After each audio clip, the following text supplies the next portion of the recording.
Assalamualaikum warahmatullahi wabarakatuh. Selamat pagi pemirsa Trans 7. Tanya Hasanah pagi ini kembali menyajikan kepada Anda embun-embun ilmu penyejuk kalbu yang terpendam dalam luasnya Hasanah Islam. Pemirsa Hasanah, fenomena terlambat sholat subuh karena bangun kesiangan sering terjadi dalam kehidupan sehari-hari. Namun, Rasulullah SAW menganjurkan jika kita kesiangan, segera tunaikan sholat ketika kita terbangun dari tidur. Kasus yang hampir mirip dan sering terjadi adalah ketika azan subuh sudah berkumandang. Kita sempat bangun, namun kembali tertidur, sehingga kesiangan dan baru melaksanakan sholat ketika bangun di waktu yang kedua. Jika demikian, bagaimana hukumnya sholat kita? Apakah sah? Dalam kondisi seperti ini, apakah sah untuk kita melakukan sholat subuh dan apakah masih wajib? Jawabannya tetap sah dan tetap wajib. Hanya saja bedanya adalah karena waktunya sudah lewat, terhitung orang yang lalai dari mengerjakan sholat pada waktunya. Tapi kalau bicara sahnya, tetap sah karena yang membuat sholat itu sah itu bukanlah habis waktunya, tapi belum masuk waktunya sudah sholat. Nah, itu yang tidak sah. Tapi kalau waktunya sudah habis, dikerjakan sholat itu masih tetap sah sampai kapanpun, tetap sah, tetap diterima oleh Allah Subhanahu wa Ta'ala, dan masih tetap wajib. Sah dan wajib. Artinya, kalaulah misalnya bangun subuh kesiangan, memang itu adalah satu dosa tersendiri karena itu satu kesalahan, kelalaian. Tetapi bukan berarti sudah tidak wajib lagi, tetap wajib. Dan tentu saja karena wajib juga tetap sah untuk dikerjakan. Hal itulah yang dahulu pernah dialami juga oleh Nabi kita, Nabi Muhammad SAW dengan para sahabat ridwanullahi alaihim. Pada tahun ke-6 Hijriah pulang dari perang Khaybar. Di tengah perjalanan itu mereka istirahat. Sebenarnya Nabi lebih suka untuk nanti saja istirahatnya. Sesudah kita sholat subuh baru kita istirahat. Tapi sebagian sahabat itu meminta kepada Nabi untuk kita istirahat saja dulu lah. Maksudnya tidur dulu. Sebentar lagi subuh nanti biar ada yang jaga dan membangunkan. Dan saat itu Bilal menawarkan diri, biar serahkan saja pada saya. Ternyata Bilal pun kesiangan juga. Dan mereka semua baru bangun ketika matahari sudah di atas permukaan bumi, sudah terang, dan mereka terbangun karena justru terik sinar mataharinya itu. Maka saat itulah kemudian Rasulullah minta Bilal untuk mengumandangkan azan, lalu mereka sholat subuh berjamaah di bawah terik sinar matahari. Nah, dari situ kita bisa ambil kesimpulan bahwa orang yang sudah kesiangan bukan berarti tidak wajib, dia wajib mengerjakannya. Bahkan Nabi bersabda kala itu, "Man nasiyas sholata aw nama anha falyusalliha idza dzakaraha." Siapa yang terlewat dari mengerjakan sholat atau dia tertidur dari mengerjakan sholat, maka dia wajib untuk mengerjakan sholat itu begitu dia teringat, begitu dia sadar, begitu dia bangun, falyusalliha, segera lakukan sholat itu. Jadi sholatnya tetap wajib dan tetap sah, hanya saja nanti urusan kenapa dia terlambat, itu ada hisabnya di sisi Allah. Semoga Allah mengampuni kelalaian dan kealfaan kita dengan alasan-alasan yang memang syar'i yang bisa kita pertanggungjawabkan di hadapan Allah Subhanahu wa Ta'ala.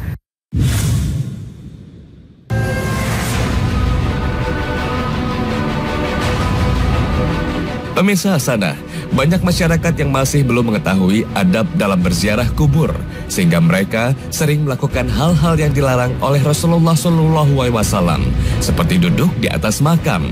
Faktanya, kondisi antara makam yang satu dengan yang lainnya seringkali berhimpitan, sehingga peziarah tidak bisa duduk di antara makam. Lalu bagaimana sebaiknya posisi berdoa saat berziarah? Apakah duduk atau berdiri? Bagaimana syarat Islam mengatur hal ini?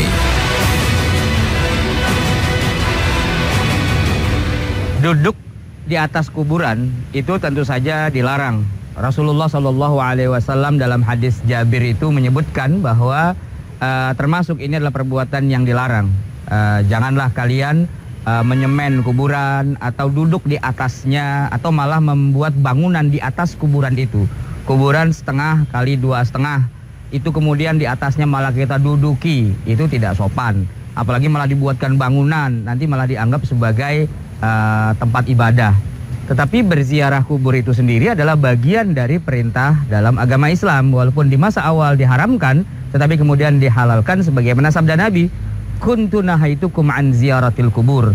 Dulu aku larang kalian untuk ziarah kubur. Ala fazuruha. Sekarang silahkanlah kalian berziarah kubur. Karena dengan ziarah kubur itu kita bisa mendoakan mereka, memberi salam pada mereka, termasuk juga kita menjadi ya punyalah semacam bayangan bahwa nanti kita juga akan masuk ke dalam kuburan. Jadi ada manfaatnya dan memang ada perintahnya. Tapi dalam ziarah kubur itu juga harus dijaga adat dan sopan santunnya. Adatnya, kemudian adabnya, etikanya, sopan santunnya. Karena pada dasarnya mayat yang ada di dalam kubur itu seperti orang yang masih hidup. Tidak layak kalau di atas mayat itu kita malah duduk di atasnya atau malah kita injak-injak. Itu tidak sopan. Jadi perlakukanlah dia sebagaimana orang yang hidup. Kita hormati dia ketika hidup dan kita hormati juga ketika dia sudah mati. Jangan malah di atas kuburan kita malah duduk-duduk di atasnya karena kita judulnya mau ziarah kubur yang di sampingnya, malah kita duduk di pusara orang lain. Ini tidak boleh. Jadi kalau misalnya lahannya sangat sempit, ya bolehlah kita berdiri atau duduk ya di sela-selanya itu saja. Ini tidak mengapa. Tapi kalau sudah sangat sempit lagi dan kita tidak bisa, katakanlah tidak bisa duduk di situ, terlalu sempit, kalau berdiri juga capek, tidak mengapa agak menjauh sedikit. Toh yang namanya ziarah kubur itu tidak harus berada langsung nempel dengan kuburan. Jangan sampai kita berpikir bahwa kalau tidak nempel dengan kuburannya maka doa kita tidak diterima. Enggak juga. Ziarah kubur itu ya artinya kita datang ke area pekuburan. Yang bagus memang nanti ada satu area yang kosong di mana para peziarah mungkin bisa duduk. Di situ dia mau berdoa, dia mau mintakan ampun, bahkan sebagian ulama menyunnahkan untuk membaca Al-Quran dan sebagainya. Silahkan saja, tapi di area yang memang free, tidak ada kuburan di situ. Itu akan lebih bagus. Jadi mungkin kuburannya luas, tapi ada tempat di mana para peziarah bisa berdoa di situ. Ini yang lebih baiknya. Tapi bisa juga nanti ada orang yang memang sudah siap, ya karena lokasinya sangat sempit dan tidak ada tempat duduk. Dari rumah pun dia sudah bawa semacam kursi yang bisa dilipat, lalu dia duduk di sela-sela antara satu kuburan yang lain sambil duduk berdoa. Kalau dia berdiri capek maka dia duduk. Ini juga bisa dilakukan, banyak triknya. Tapi intinya yang tidak boleh adalah duduk di atas kuburan itu sendiri, di kuburannya. Kalau di sela-selanya tidak jadi apa-apa. Atau kalau di tempat yang agak jauh malah lebih baik lagi. Yang kedua, kalau berdoa di kubur itu sebenarnya tidak harus lama-lama juga. Jadi seandainya pun kita hanya berdiri, bisa saja sekedar berdoa, Allahumma gfirlahu warhamuhu wa'afihi wa'fu anhu. Mungkin kita mau baca beberapa petikan ayat Quran dan sebagainya. Toh dengan berdiri pun juga bisa saja.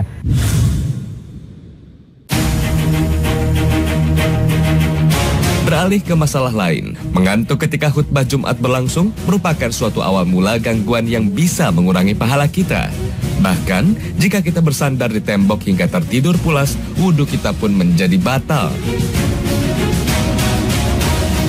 Yang terjadi di masyarakat, banyak orang mengatasinya dengan melakukan kegiatan ketika khutbah Jumat, misalnya bermain handphone dan sebagainya.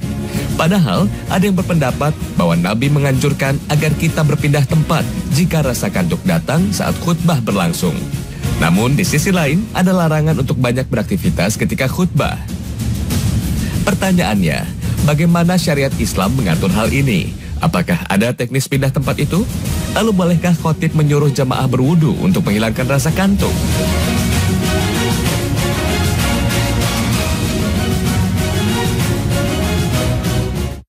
Ada kasusnya di masa Nabi sehingga ada keluar hadis bunyinya man na'asa ahdukum falyatahawwal min majlisihi dzalik.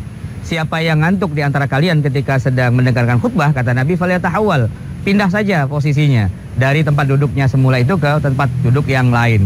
Ini adalah solusi yang bisa kita dapatkan dalam hadis Nabi yang diriwayatkan oleh Imam Abu Dawud, bahwa ngantuk itu memang seharusnya dihindari. Tetapi sebenarnya kalau kita mau tahu lebih dalam, urusan orang ngantuk dan tidur di dalam khutbah Jum'ah, walaupun itu mengurangi pahala, sebenarnya ini tidak menggugurkan sah tidak sahnya sholat Jumatnya dia. Jadi sholat Jumat itu adalah sholatnya, dan mendengarkan khutbah itu adalah sunnah yang harus dia ikuti. Seandainya pada kondisi tertentu orang sama sekali tidak mendapatkan khutbah, dalam arti dia datangnya telat dan hanya mendapatkan sholat Jumat 2 rakaat, itu pun sebenarnya sudah sah. Tetapi pahalanya tidak usah dibandingkan dengan yang datangnya sejak awal. Afdalnya adalah kita datang sejak awal dan konsentrasi mendengarkan khutbah. Oleh karena itu juga maka khutbah yang baik itu tidak harus terlalu panjang, tidak bertele-tele, dan juga yang paling penting adalah jangan terlalu jauh dari konsentrasi jamaah. Kira-kira jamaahnya ini bisa memahami, sudah sampai pesannya, singkat saja, segera selesaikan khutbahnya, biar jangan kita berikan kesempatan kepada para jamaah untuk tertidur. Karena ini akan mengurangi pahala mereka, akan mengurangi fadilah dan keutamaan dari sholat Jumat mereka, walaupun tidak sampai menggugurkan. Dan bagi kita sebagai jamaahnya, upayakanlah untuk tidak tidur ya dengan segala cara, tapi intinya adalah jangan sampai kemudian kita mengalihkan rasa ngantuk kita dengan misalnya bermain handphone, membaca selebaran Jumat, baca koran, karena ada sebagian orang yang kalau sholat Jumat dia gelar koran dan di situ banyak iklan, ada iklan HP, ada iklan mobil dan sebagainya, malah sibuk dengan yang lain. Itu juga malah tidak boleh juga. Mengalihkan rasa kantuk dengan pekerjaan yang lain yang justru juga mengalihkan dari mendengarkan khutbah Jum'ah, sama juga bohong sebenarnya. Oleh karena itu jangan ngantuk, jangan melakukan yang lain, tapi konsentrasi terhadap khutbah Jumat itu sampai-sampai Nabi mengatakan falyatahawwal, pindah saja posisinya. Nah, apakah pindah ini merusak khutbah Jumat yang dia dengar itu? Ya tergantung bagaimana teknisnya. Kalau semua orang berpindah-pindah lari sana lari sini karena semua alasannya ngantuk, tentu ini jadi tidak konsen. Khatibnya pun juga bingung, ini kenapa orang pada pindah-pindah semua? Nah, tapi dalam hal ini pindahnya ya pindah yang diatur lah bagaimana caranya, biar tidak mengubah suasana sholat Jumat itu menjadi kegaduhan, biar jangan mengganggu orang yang ada di situ. Misalnya pada saat pergantian khutbah pertama dengan khutbah kedua, nah itu kan imamnya atau khatibnya ada waktu sejenak untuk duduk. Saat itulah kita bisa berpindah. Bahkan lebih bagus lagi, sebelum kita pindah mungkin kita bisa berwudu lagi, jadi segar lagi dan sebagainya. Kemudian kita kembali lagi, tapi cari tempat yang mungkin bukan di tempat yang sama, di tempat yang berbeda. 1, 2, 3 orang melakukan hal itu tidak mengapa. Yang penting jangan mengganggu konsentrasi agar kita bisa mendengarkan khutbah dengan khidmat, dengan seksama dan sampai pesannya. Lalu apakah khatib boleh kemudian memerintahkan orang yang ngantuk itu untuk pindah atau untuk berwudu dan sebagainya? Sebenarnya kalau bicara tentang di masa Nabi, Nabi pernah menegur orang yang bahkan belum sholat sunnah sebelumnya, dan orang itu kemudian melaksanakan perintah Nabi. Artinya di zaman sekarang kalaupun mau boleh-boleh saja, tetapi kebiasaan masyarakat kita barangkali itu menjadi pertimbangan juga. Bagaimana mungkin ada sebuah khutbah Jum'ah kemudian khatibnya malah ngajak bicara kepada 1, 2, 3 audiens. Ini khutbah Jum'ah, apakah ini dialog interaktif? Masyarakat kita mungkin belum terbiasa dengan hal-hal seperti itu. Oleh karena itu, tipsnya buat para khatib adalah jangan terlalu lama untuk khutbah Jum'ah, poin-poin pentingnya saja, dan juga gunakan bahasa yang kira-kira komunikatif dengan jamaah. Dan jangan biarkan jamaah punya kesempatan untuk tertidur, yaitu dengan cara dia bersuara yang kira-kira komunikatif, terdengar, intonasinya yang baik, dan kemudian juga materinya jangan keluar dari ruang lingkup cara berpikirnya masyarakatnya itu. Ibarat kata, ketika orang-orang hanya bisa selevel SMA materinya, jangan dikasih materi untuk level S3 karena tidak nyambung. Tidak nyambung ini membuat mereka bingung, mereka ngantuk, lalu mereka tidur saja karena juga tidak paham. Coba gunakan materi yang sekiranya para audiens itu bisa menerima dengan mudah, cair, bisa dicerna dengan cepat, dan waktunya singkat sehingga efisien. Itulah khutbah Jumat yang paling ideal.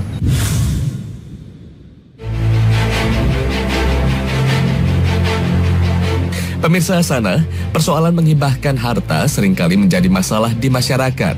Ada orang tua yang menghibahkan hartanya kepada orang lain. Lalu saat orang tua meninggal, sang anak malah menagih kembali harta yang sudah dihibahkan kepada orang lain tersebut. Sebenarnya bolehkah menagih kembali harta yang sudah dihibahkan? Bagaimana Islam mengatur masalah ini? Inilah bom waktu yang sering kali meledak pada waktunya nanti karena kelalaian orang-orang di zaman ketika masih hidupnya itu tidak menyertakan juga dengan adanya berita acara legal atau juga saksi dan sebagainya. Maka yang kedua yang juga bisa ikut andil dalam kesalahan ini adalah para calon ahli waris itu. Dia tidak tahu boleh jadi atau mungkin tahu ya bahwa orang tuanya sudah menghibahkan hartanya itu kepada pembantu, kepada apa dan sebagainya. Tapi mungkin karena kurang iman, maka dia minta lagi apa yang sudah dihibahkan oleh orang tuanya itu. Tentu saja hukumnya di sini tergantung. Apa memang benar hibah itu sudah terjadi? Ataukah itu hanya sekedar basa-basi, hanya sekedar omongan begitu saja yang belum lagi mengandung akad yang sah.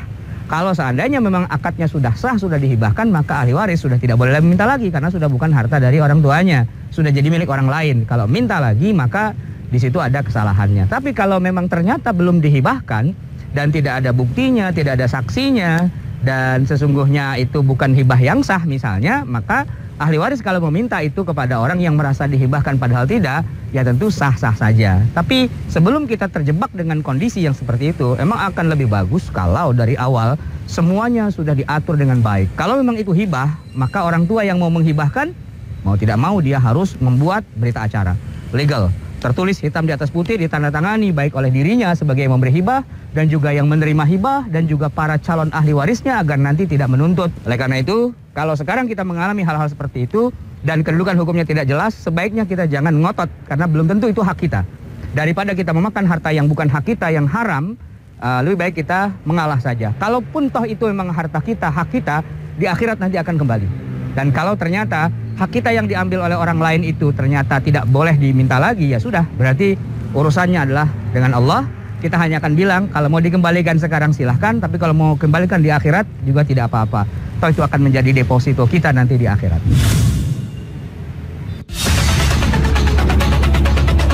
Orang mentransfer pahala kepada orang lain, baik yang masih hidup atau kepada yang sudah meninggal. Bisakah? Nah pemirsa, jangan kemana-mana. Tanya Hasanah akan segera kembali sesaat lagi.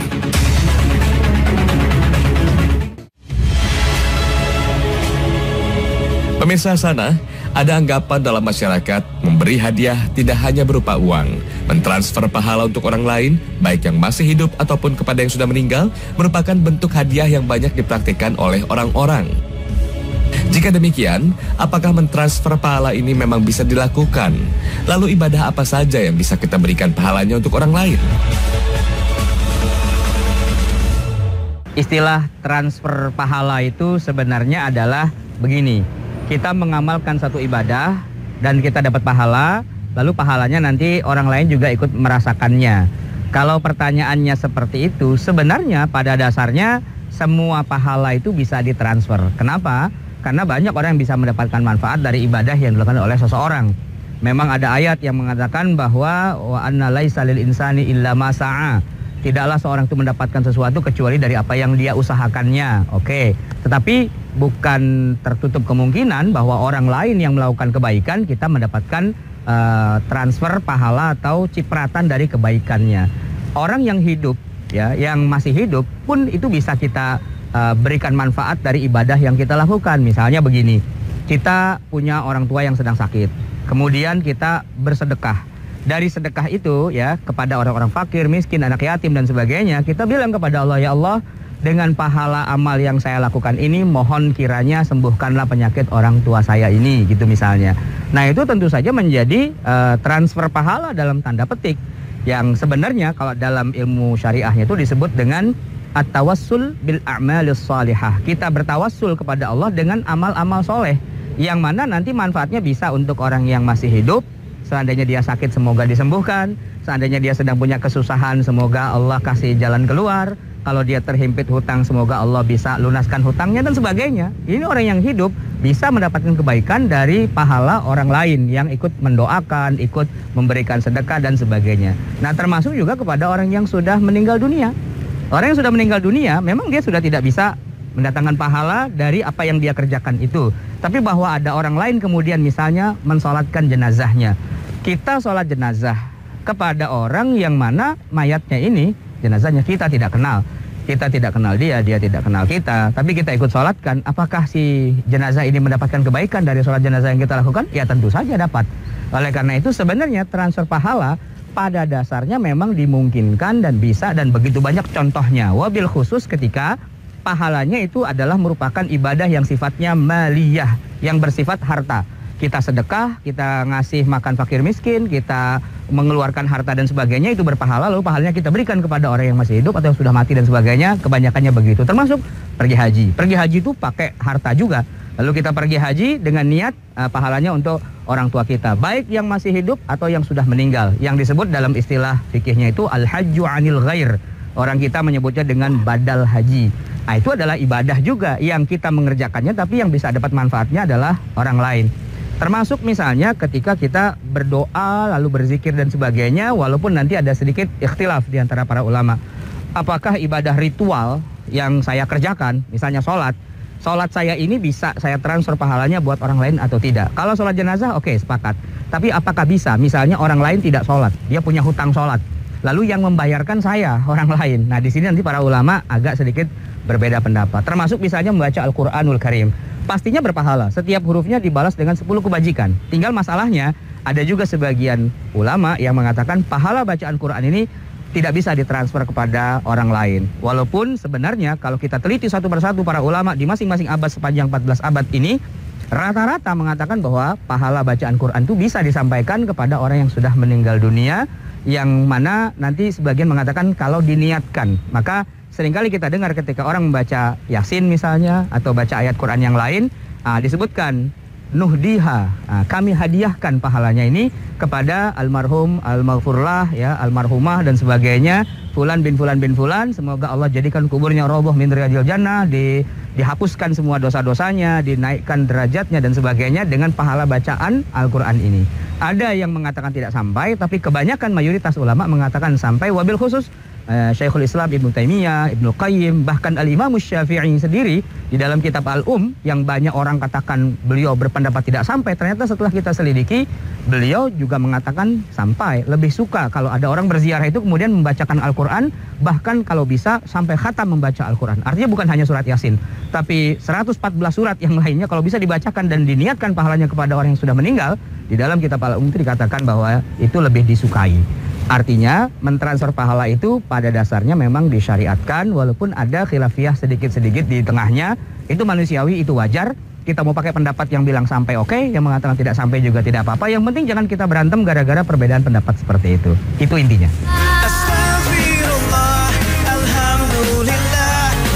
Pemirsa Hasanah, demikian kebersamaan kita pada pagi hari ini. Semoga sajian Tanya Hasanah kali ini dapat memberikan pencerahan dan pengetahuan bagi Anda. Wassalamualaikum warahmatullahi wabarakatuh.